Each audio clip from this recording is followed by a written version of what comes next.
नाजरीन, आज की इस वीडियो में हम आपको बताएंगे कि किस मशहूर शख्सियत का ट्विटर अकाउंट बंद होने जा रहा है।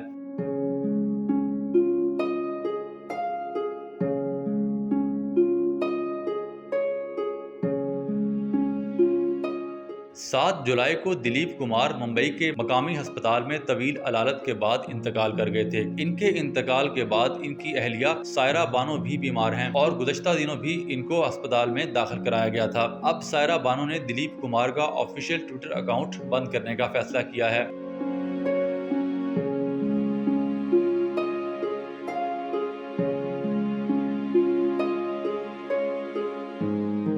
दिलीप कुमार के ऑफिशियल ट्विटर अकाउंट पर इनके तर्जुमान फैसल फारूकी ने ट्वीट करते हुए लिखा कि सायरा बानो की मुशावरत और सोच विचार के बाद फैसला किया गया है कि इनका ऑफिशियल ट्विटर अकाउंट बंद कर दिया जाएगा।